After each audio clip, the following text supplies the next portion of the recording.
BRS లో పోటీకి సిట్టింగ్లు విముఖం. Chevella MP Ranjith Reddy, Manukota MP కవిత వెనుకొంజ. ఇప్పటికే బీజేపీలో చేరిన కొందరు నేడో రేపో ముగ్గురు అంటూ కొన్ని చూస్తాం. ఎన్నికల ముంగిట భారతీయ రాష్ట్ర సమితి వింత సమస్యలు ఎదుర్కొంటుంది. అసెంబ్లీ ఎన్నికల్లో ఘోర పరాజయం తర్వాత ఆ పార్టీలో సమీకరణలు వేగంగా మారిపోతున్నాయి. పలువురు సిట్టింగ్ ఎంపీలు ఆ పార్టీ తరఫున పోటీకి వెనుకొంజ వేస్తున్నట్టు తెలుస్తుంది. సిట్టింగ్ ఎంపీలను బుజ్జగిస్తున్నా కొందరు ససేమిరా అంటున్నట్లు తెలుస్తుంది. దీంతో ఆయా స్థానంలో ఎవరిని బరిలోకి దింపాలనే అంశంపై బీఆర్ఎస్ అధిష్టానం మల్లా గులాలు పడుతోంది. ముఖ్యంగా చేవెళ్ల సిట్టింగ్ ఎంపీ గడ్డం రంజిత్ రెడ్డి పోటీకి నో అంటున్నట్లు సమాచారం. దాంతో ఆ స్థానం నుంచి కాసాని వీరేశం లేదా సబిత తనయుడు పట్టణంలో కార్తిక్ రెడ్డి పేర్లను పరిశీలిస్తున్నట్టు మనకైతే ఒక న్యూస్ వస్తూ ఉంది. ఇగో రంజిత్ రెడ్డి బాటలోని దక్షిణ తెలంగాణలో ఓ సిట్టింగ్ ఎంపీ కూడా పోటీకి విముక్త వ్యక్తం చేసినట్లు పార్టీ వర్గాలు చెబుతున్నాయి. త్వరలో ఆయన బీజేపీ తీర్థం పుచ్చుకుంటారని సమాచారం. మహబూబాద్ సిట్టింగ్ ఎంపీ మాలవత్ కవిత కూడా ఈసారి పోటీకి ఆసక్తి చూపలేదన్న ప్రచారం జరుగుతుంది. ఇప్పటికే Zaheerabad MP B V Patil, Peddapalli MP Netakani Venkatesh, Nagarkurnool MP Pothuganti Ramulu BRS విషయం తెలిసిందే. 1-2 రోజుల్లో మరో 3 ఎంపీలు పార్టీకి గుడ్ బై చెబుతారని ప్రచారం సాగుతుంది. 2019 ఎన్నికల్లో బీఆర్ఎస్ టికెట్ కోసం గట్టి పోటీ నెలకొన్న విషయం తెలిసిందే. ఇప్పుడు మాత్రం టికెట్ వచ్చినా పోటీ చేసే పరిస్థితి లేదని ఓ సీనియర్ నేత వాపోయారు. ఈసారి లోక్సభ ఎన్నికల్లో అన్ని పార్టీలు సీరియస్ గా తీసుకున్నాయి. అసెంబ్లీ ఎన్నికల్లో గెలిచిన ఉత్సాహంతో కాంగ్రెస్ పార్టీ లోక్సభ పోలింగ్ సమరోత్సాహానికి సన్నద్ధమవుతుంది. మోడీ 3.0 నినాదంతో మోడీ బీజేపీ ముందుకు సాగుతుంది. తెలంగాణలో పాగా కోసం తహతలాడుతున్న బీజేపీ ఇప్పుడు వీలైనన్ని ఎక్కువ లోక్సభ స్థానాలు సాధించాలని అగ్రనేతలు రంగంలోకి దింపుతుంది. ప్రధాని మోడీ కూడా మంగళవారంలో రాష్ట్రంలో పర్యటించనున్నారు. బీఆర్ఎస్ మాత్రం చావో రేవో అని తేల్చుకోవాల్సిన పరిస్థితి ఎదుర్కొంటుంది. కాంగ్రెస్ సర్కారుపై వ్యతిరేకత ఉందని బీఆర్ఎస్ చెబుతున్నా లోక్సభ ఎన్నికల్లో దాని ప్రభావం ఎంతవరకు ఉంటుందనే దానిపై స్పష్టత లేదు.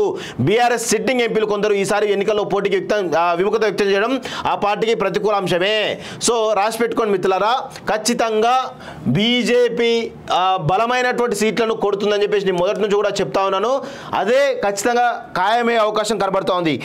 8 సీట్లు అని మనం అంటున్నాం, కానీ 8 సీట్ల కంటే ఎక్కువ కూడా వచ్చేటువంటి అవకాశాలు కూడా ఉన్నాయని మాకు స్పష్టంగా తెలుస్తూ ఉంది.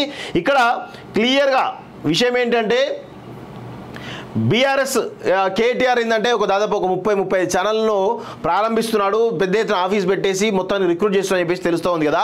సో ఆ యొక్క విష ప్రచారం ఏదైతుందో, ఈ కాంగ్రెస్ పార్టీపై చేసేటువంటి విష ప్రచారం ఏదైతుందో అది ఖచ్చితంగా బీజేపీకి లాభం అవుతుంది. గతంలో బీజేపీ చేసినటువంటి పోరాటంతోనే బీఆర్ఎస్ పార్టీపై తీవ్రమైనటువంటి వ్యతిరేకత వచ్చింది. సో బీజేపీ ఇక బలపడుతున్నటువంటి సమయంలో బీజేపీ బీఆర్ఎస్ ఒక్కటే అనేటువంటి ఒక పెద్ద ఎత్తున ఒక నరేషన్ ప్రజల్లో బలంగా తీసుకెళ్లినట్లో ఈరోజు Congress party success, Congress party అధికారంలో రావడం జరిగింది. కానీ ప్రస్తుతం ఉన్నటువంటి పరిస్థితుల్లో బీఆర్ఎస్ చేసేటువంటి ఒక విష ప్రచారం ఖచ్చితంగా ఈరోజు బీజేపీకి ప్లస్ అయ్యే అవకాశం ఉంది. 8 నుంచి 10 సీట్లు ఇంకా ఎక్కువ కూడా వచ్చేటువంటి అవకాశాలు కూడా బలంగా ఉన్నాయి మిత్రులారా. ఎందుకంటే రోజు మీ సర్వేలు చూస్తూ ఉన్నాం కదా, ఎక్కడైతే బీజేపీ ఓడిపోతుంది అసలు సీటే గెలవదు అనుకున్నటువంటి దాంట్లో కూడా ఈరోజు క్లోజ్ ఫైట్ ఇచ్చేటువంటి అవకాశాలు ఉన్నాయి. ఒక బలమైనటువంటి అభ్యర్థులు కనుక వస్తే అక్కడ ఆయా స్థానాలు కూడా గెలిచేటువంటి అవకాశాలు కనబడుతూ ఉన్నాయి. ఈరోజు మెదక్లో రఘునందన్ లాంటి వాళ్ళని నిలబెడితే అక్కడ గెలిచే అవకాశాలు ఉన్నాయి. ఎందుకంటే సర్వేలు అలా చూపిస్తూ ఉన్నాయి. అదేవిధంగా అక్కడే ఒకవేళ వీక్ క్యాండిడేట్ పెడితే కనుక ఓడిపోతుంది. బలమైనటువంటి వ్యక్తి రఘునందన్ లాంటి వాళ్ళు నువ్వు కనుక పెడితే మెదక్లో కూడా గెలవడం ఖాయంగా కనిపిస్తూ ఉంది.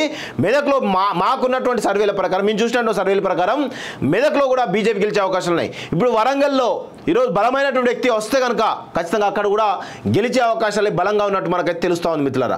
సో ఎక్కడికక్కడ మనం చూస్తూ ఉన్నాం క్లియర్గా బీజేపీ రోజుకు బలంగా ముందుకు పోతూ ఉన్నటువంటి క్రమంలో ఈరోజు అధికంగా సీట్లు కేవలం బీజేపీ చాలా పెద్ద ఎత్తున సీట్లు కొట్టే అవకాశం ఉంది. సెకండ్ ప్లేస్లో కాంగ్రెస్ ఉండే అవకాశం ఉంది.